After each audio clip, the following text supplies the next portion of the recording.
ಮಹೇಶ್ ದಯಾನಂದ್ ತಿರುಕನವರು 4 ಜನ ನಮ್ಮ ಸೈನ್ಯದ ಯೋಧರು ರಸ್ತೆ ಅಪಘಾತದಲ್ಲಿ ತೀರ್ಕೊಂಡಿದ್ದಾರೆ.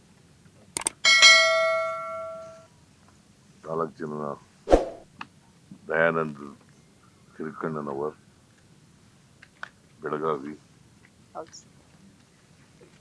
ಧರ್ಮರಾಜ್ ಸುಭಾಷ್ ಕೋತಾ ಚಿಕ್ಕೋಡಿಯವರು, ಮಹೇಶ್ ನಾಗಪ್ಪ ಮಾರಿಗುಂಡ ಮಹಾಲಿಂಗಾಪುರ ಬಾಗಲಕೋಟೆ,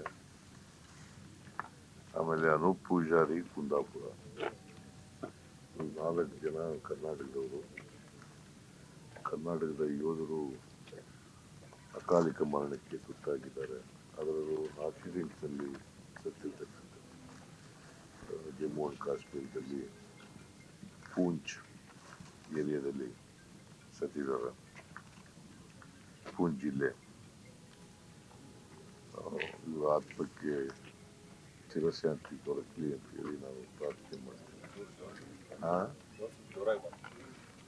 ಇವರ ಆತ್ಮಕ್ಕೆ ಚಿರಶಾಂತಿ ದೊರಕಲಿ ಅಂತೇಳಿ ನಾನು ಪ್ರಾರ್ಥನೆ ಮಾಡ್ತೇನೆ.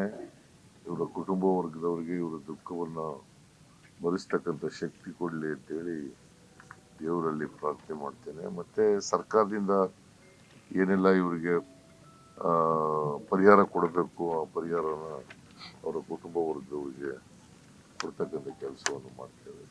ಬಟ್ ಇವರು ದೇಶ ಕಾಯೋರು. ಯಾವತ್ತು ದೇಶದಲ್ಲಿ ಸೈನಿಕರು, ಉಪಾಧ್ಯಾಯರುಗಳು ಮತ್ತು ರೈತರು, ಇವರು 3 ವರ್ಗದ ಜನ ಬಹಳ ಮುಖ್ಯ ದೇಶಕ್ಕೆ. ಸೊ ಇವರು ದೇಶವನ್ನು ಕಾಯ್ತಕ್ಕಂಥ ಜನ, ದೇಶದ ರಕ್ಷಣೆ ಮಾಡ್ತಕ್ಕಂಥ ಜನ. ಇಂಥ ಜನರು ಅಪಘಾತದಲ್ಲಿ ಸತ್ತಿರ್ತಕ್ಕಂಥದ್ದು ಬಹಳ ನೋವನ್ನು ಉಂಟು ಮಾಡಿದೆ. ಮತ್ತೆ ಇದು ಒಂದು ದೊಡ್ಡ ನಷ್ಟ ಅಂತೇಳಿ ನಾನು ಭಾವಿಸ್ಕೊಂಡಿದ್ದೆ. ಇವರೆಲ್ಲ ಆತ್ಮಕ್ಕೆ ಶಾಂತಿ ಸಿಗಲಿ ಅಂತೇಳಿ ನಾನು ಪ್ರಾರ್ಥನೆ ಮಾಡ್ತೇನೆ. C4 soldiers from Karnataka have died in the accident. That is in the Jammu and Kashmir state, in Poonch district. They are all from Karnataka.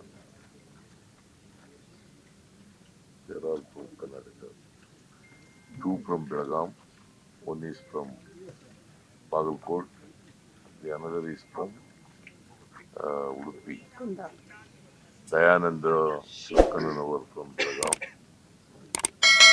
Dharmaraj Subhash Kota from Chikkodi, and Mahesh Nagappa Marikunda Mahalingapura Bagalkot district, Anup Pujari from Kundapura.